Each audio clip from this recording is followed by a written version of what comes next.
Hey, Mike with Nerd Problems Gaming here, and today's video will be covering the top 15 best Switch hidden gems on the Nintendo eShop, all for under $5 each, so let's get into it. The first game on today's list is Scarlet Tower. Now, Scarlet Tower is a roguelike survival game with several RPG elements, and you'll play as various heroes as they try and stop corruption across the land. And so the game has a similar feel to other titles such as Vampire Survivors, but I think this game does a great job of really giving you a more robust experience versus just the core survival mechanics. And so you still have that reverse bullet hell survival type gameplay, but some of the other things that are thrown into the mix is that there's a bunch of different character types you can choose from, and these characters will have a shared stat tree or skill tree with various stats that you can upgrade and power up, like your attack damage, your health regeneration, your overall HP, armor, and much more. But then each individual character also has multiple skill trees, unlocking new ability types and build types for that character. But then there's even other skill trees that you can unlock. Some of them are offensively themed, others are defensively themed. Those can even be leveled up, and you can choose between them and mix and match them to build your ultimate build. But then there's even equipment that you'll find throughout your runs, various equipment and armor types that you can equip to characters. And there's different quality levels of these, like common armor, rare armor, epic, and more. And these can even be crafted and powered up. And some of them can be mixed and matched to unlock unique bonuses depending on how many types of the same equipment you have. And even relic stones are found along the way.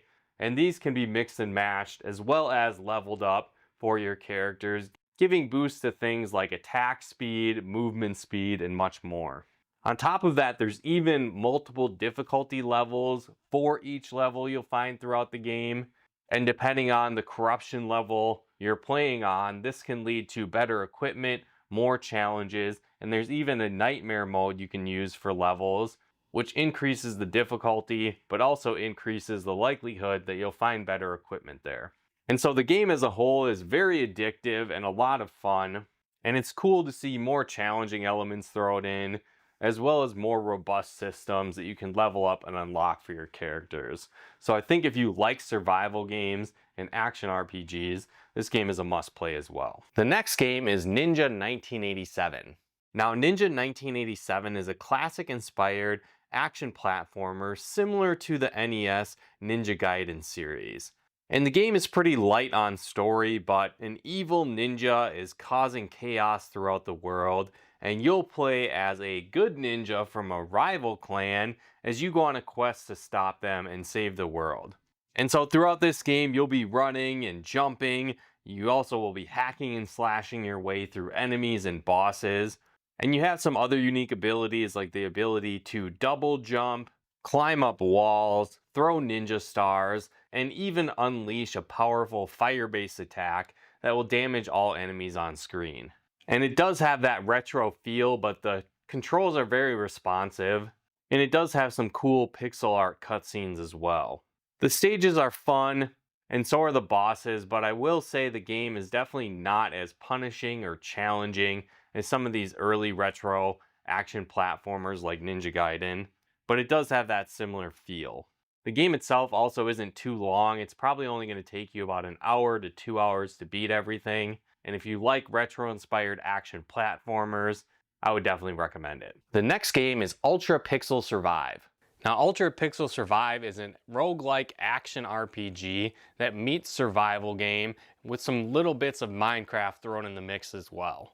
And so the basic story is you're just playing as a villager trying to defend your village against oncoming monster hordes. Now, while the story is pretty lackluster, it does make up for that with incredibly addicting and fun gameplay. And so you'll be able to choose from a variety of characters at the start of the game, and each one will have their own unique weapon type and special ability, but also different base stats as well. And so you'll have different standard abilities you'll be able to use throughout the game. So you'll be able to chop down trees for wood resources, you'll be able to mine for resources, attack using your weapon, and then your special attack as well. And so you'll need to survive through different day-night cycles and oncoming monster attacks. And so during the daytime hours, there's light monster attacks here and there, but they're more so focused on gathering resources and preparing for the night attacks and night cycle where monsters will come at an alarming rate and you'll need to continue to defend your village. And so not only will you have to gather resources to defend your village and build structures to take out enemies like spike pits, cannons, walls, and much more, you'll also need to get food along the way, either killing enemies for food or growing your own crops to make sure you don't starve to death. And so again, you'll be trying to survive as long as you can, boosting up your defenses, but also leveling up your character along the way.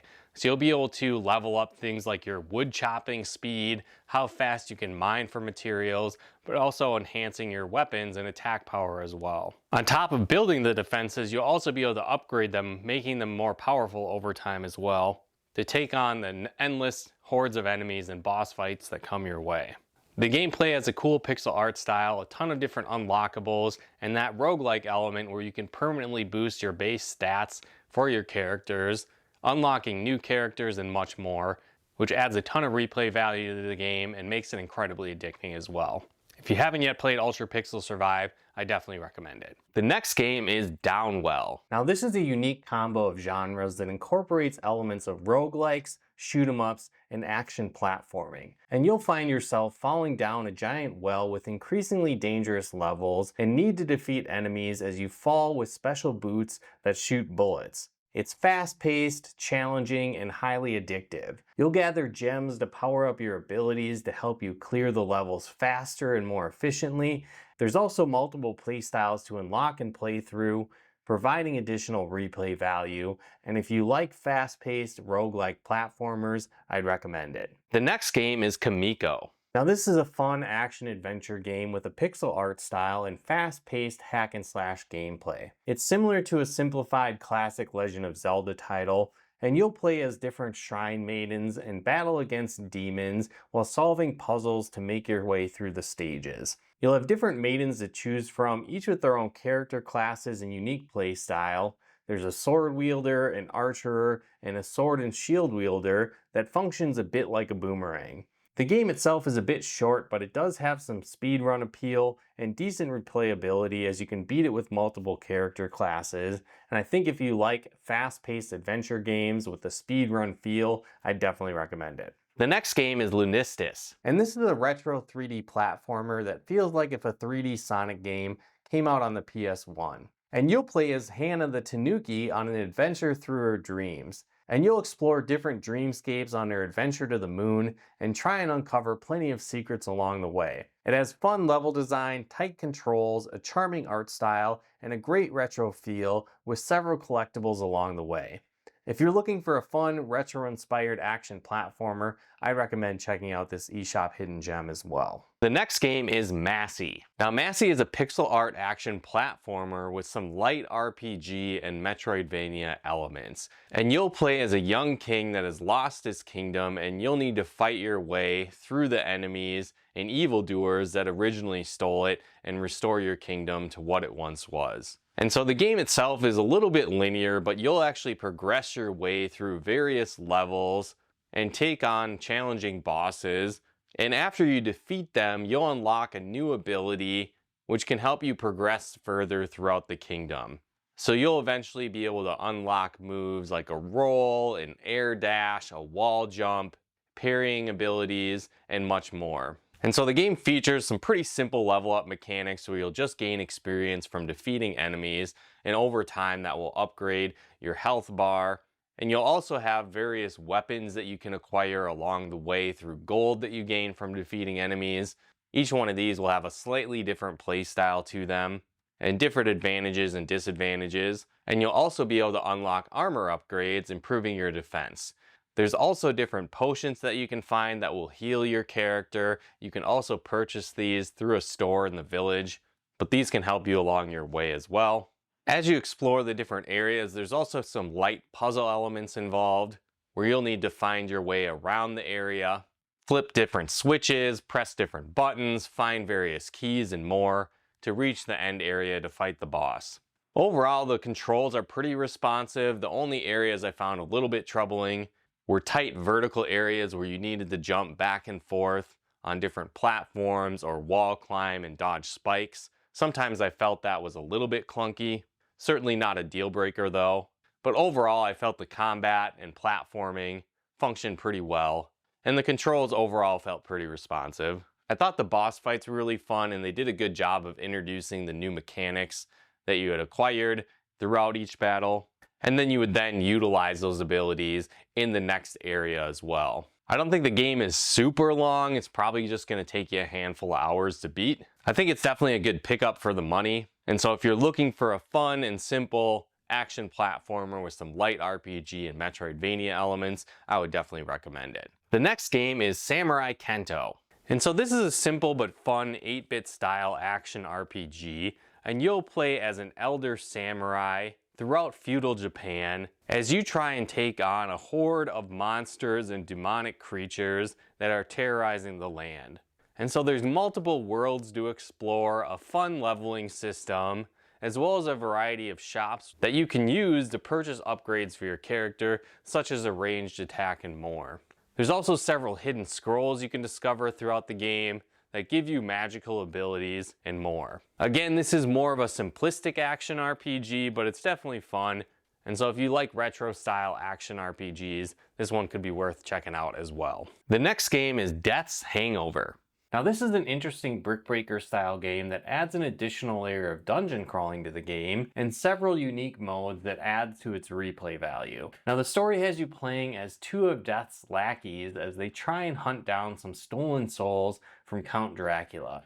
And it has an over-the-top humor and premise for the game, but it also combines that with fun gameplay mechanics that will have you coming back for more. You'll play through several stages with the general goal of knocking your ball through the exit at the back of the stage, but the challenging part really comes into play when you need to get past enemies, bounce your ball off bricks, clearing obstacles, and preventing the ball from bouncing past your paddle. Now to aid you in your process, you'll be getting a variety of power-ups for both you and your paddle and your ball, and even acquire weapons to shoot at enemies. On top of that, after clearing several stages, you'll face off against tougher boss enemies, and you'll need to use your powers and the best of your abilities if you hope to defeat them.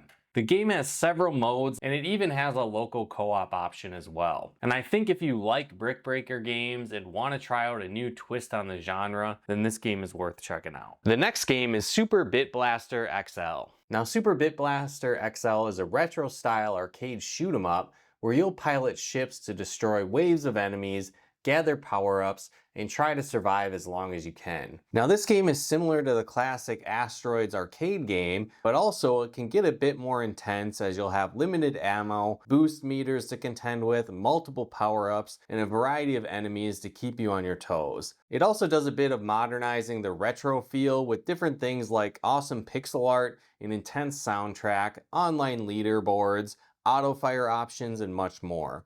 I think it has decent replay value with its co-op features as well as unlockable starting ships. Overall, I think you'll like this game if you like retro shoot 'em up arcade action, addictive gameplay, and chasing high scores. The next game is Necroking.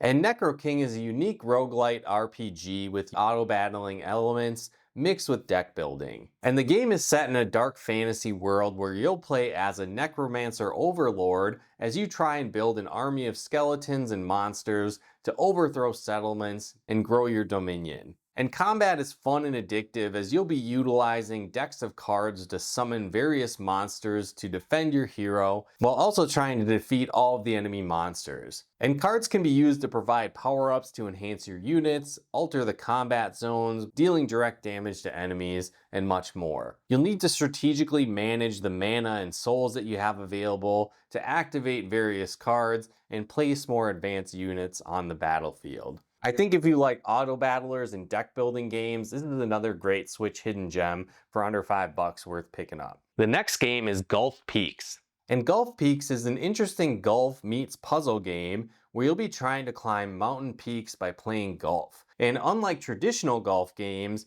you'll actually need to utilize different cards that represent a variety of stroke types And this will dictate how you hit the ball and various actions your hits will activate. And so you'll need to strategically choose the right series of cards in order to hit your ball into the hole. On top of that, you'll be navigating a variety of different hazards like sand traps, water hazards, cliffs, spring pads, and much more. I think the puzzles are challenging, but also very satisfying to complete, and there's well over 100 different levels to take on, which will definitely keep you busy and keep you coming back for more. I think if you're looking for a fun golf-themed puzzle games, I definitely recommend this one as well. The next game is Demon Turf Neon Splash. Now this is actually a spin-off of the original Demon Turf platformer, and this time it removes the combat focus element and instead really focuses solely on intense platforming and a speedrun experience. And you'll play as Beebs, a young demon girl looking to become the next demon queen, and after your battle with the Demon King, Beebs and her friends are unexpectedly pulled into a strange, magical, neon-filled painting, and they must use their platforming skills to escape this strange world and find a way to return home. And throughout this game, you'll travel across 10 levels with a variety of unique challenges and hazards that are thrown at you constantly. There's also several collectibles in each level, and finding all the sweets and hidden vinyls in the levels can help you unlock more remixed levels and other unlockables as well. If you like fast-paced action platformers that are great for speedrunning, I definitely recommend it. The next game is Wizorb. And Wizorb is another cool mashup of genres of a brick breaker style game combined with some light RPG elements. And you'll play as a wizard Cyrus who needs to use their magical abilities to save their kingdom from a demon invasion. And you'll be able to bounce a ball to break bricks and also combine that with using magic like fireballs to destroy bricks, wind powers to push your ball and change its course, teleportation spells to transport your ball around the stage, and much more. You also use these abilities to clear enemies and defeat powerful bosses. On top of that, there's some RPG elements to come into play as you'll be restoring a town, which can unlock new power-ups for your quest. There's over 60 levels to explore, so you'll definitely get your money's worth in this Switch hidden gem, and if you like brick breaker style games, I definitely recommend it. And the final game on today's list is Loot Hero DX. Now this is a highly streamlined action RPG that has you controlling a hero from left to right in order to plow down enemies, collect experience and gold, and unlock upgrades for your hero. It has a basic fantasy story that sees your hero trying to take down an evil dragon that has been terrorized in the land. It can get a bit grindy, but the game does offer some options to greatly multiply the speed, so you can make things a little bit easier and collect gold faster. Even though the game is pretty simplistic and a bit repetitive, I think if you like games with a constant progression and are looking for a very simple RPG to sink some time in, this one's worth checking out as well. Well, that wraps up our list of the top 15 best Switch hidden gems on the Nintendo eShop, all for under $5 each. But let us know in the comments below, did you like this video? Are you picking up any of these games? Have you played any of them before? Are there any other games under $5 on the eShop I missed that are worth playing? Let us know your thoughts in the comments below. And if you liked this video, be sure to hit that like button as it really helps out the channel.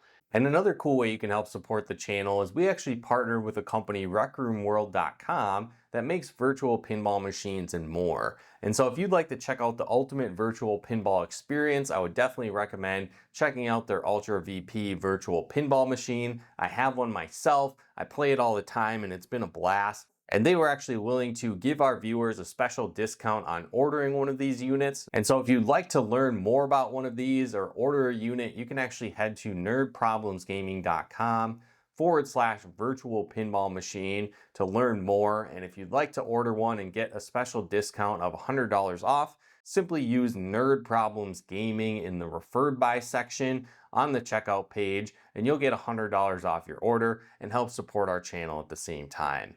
So again, if you did want to take advantage of that and check out these awesome virtual pinball machines, simply head there as well. And if you like videos like this on video games, board games, and everything nerdy, check out one of our other videos here. And if you haven't done so yet, be sure to subscribe and turn on the bell notifications to get the latest updates of new nerd videos we put out. But once again, thanks for tuning in, and we'll talk to you more soon.